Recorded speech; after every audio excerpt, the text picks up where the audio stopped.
कुछ लोग आगरा को एक मध्यकालीन शहर मानने की गंभीर भूल करते हैं, जबकि आगरा का इतिहास उतना ही पुराना है जितना कि हमारे भारत देश का इतिहास।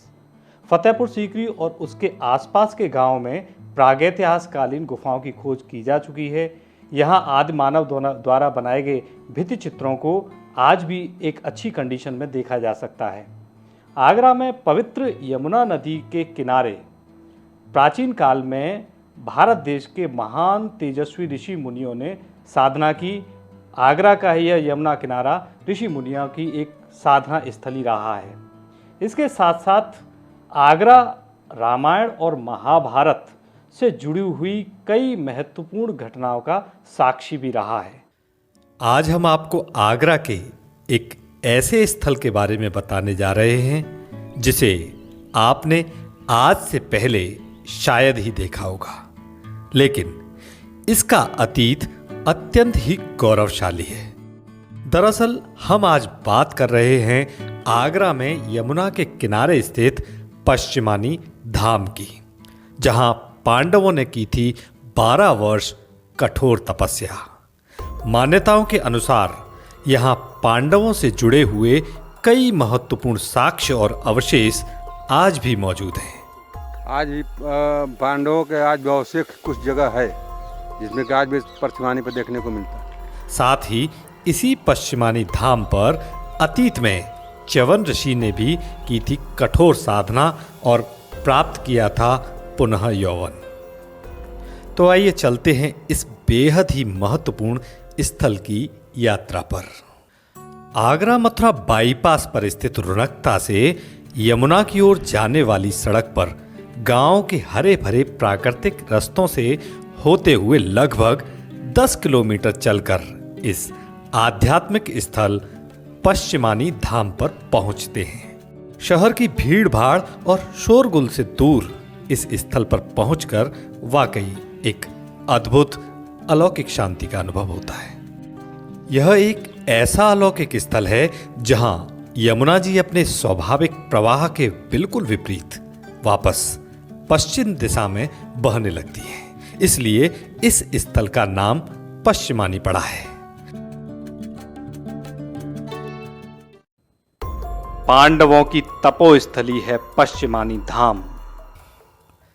ऐसी मान्यता है कि महाभारत के युद्ध के बाद अपने सगे संबंधियों की हत्या का कष्ट पांडवों को सताने लगा।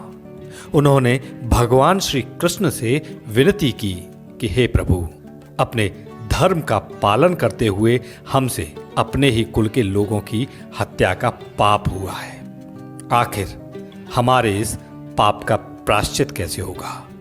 तब भगवान श्री कृष्ण ने पांडवों से कहा कि जाकर सौमोती अमावस्या के दिन एक ऐसे स्थल पर पूजा करो जहां यमुना उल्टी बहती हो। भगवान कृष्ण जब द्वारिका को जा रहे थे महाभारत के बाद, तब जब जाने के लिए तैयार हुए तब धर्मराज जी ने पूछा कि प्रभु, हमारा पाप का छिड़ कहाँ से होगा? तो जब भगवान ने कहा कि जाओ यमुना जहाँ पश्चिम को बहती वहाँ तपस्या करो। तब प्रायश्चित करने के लिए पांडवों ने द्रौपदी के साथ इसी स्थल पर रहकर सौमोती अमावस्या के लिए 12 वर्ष तक कठोर तपस्या की थी।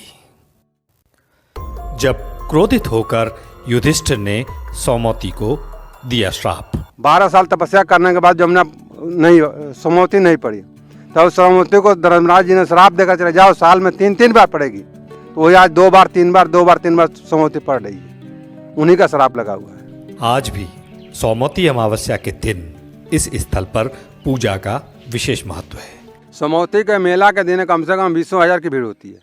मान्यताओं के अनुसार यहाँ आज भी पांडवों से जुड़े हुए कई अवशेष मौजूद हैं। पहला अवशेष, यहाँ आज भी मौजूद हैं पांडवों की कुटिया के अवशेष। पांडवों ने यमुना के किनारे अपने रहने के लिए पत्थरों से अपनी जिस कुटिया का निर्माण किया था, उसके अवशेष यहाँ यमुना जी के मध्य में आज भी मौजूद है। शेख है जो कि पांडवों का हाथ का है, जहाँ पांडव रहते थे। ये जमुना के बीच में पड़ गया इस समय। जमुना भी इस साइड में पड़ गई है, जमुना के बीच में पड़ा हुआ है।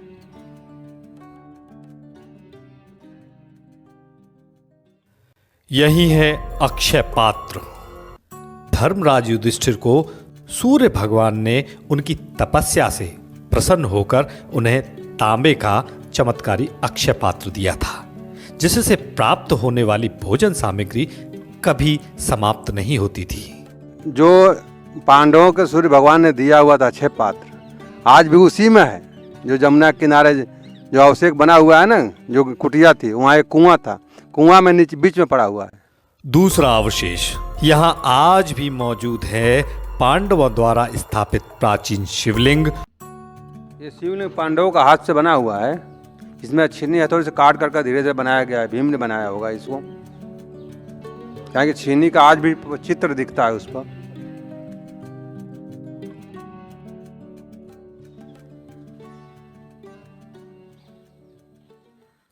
तीसरा अवशेष यहाँ आज भी मौजूद है, पांडवों द्वारा स्थापित लाल पत्थर की प्राचीन प्रतिमा।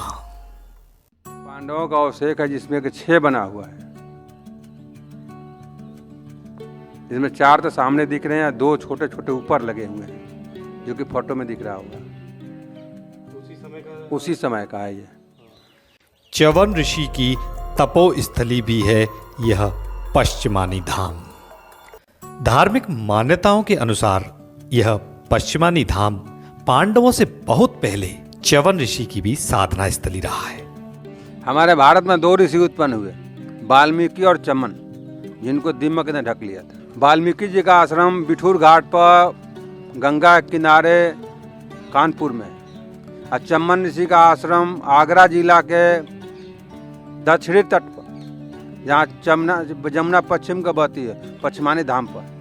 ये वही च्यवन ऋषि हैं जिन्हें देवताओं के चिकित्सक अश्वनी कुमार ने वृद्ध च्यवन ऋषि को पुनः यौवन प्रदान किया था। च्यवन ऋषि आयुर्वेद के प्रख्यात विद्वान थे और इन्हीं ने च्यवनप्राश बनाने की विधि की भी खोज की थी।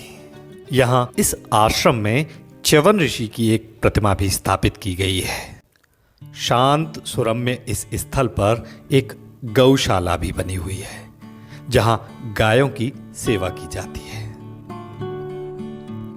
निश्चित रूप से यह आगरा के गौरवमयी अतीत से जुड़ा हुआ एक अति महत्वपूर्ण प्राचीन स्थल है, जिसे एक पर्यटन स्थल के रूप में विकसित कर अधिक से अधिक लोगों को अपनी इस सांस्कृतिक धरोहर के समीप लाना चाहिए।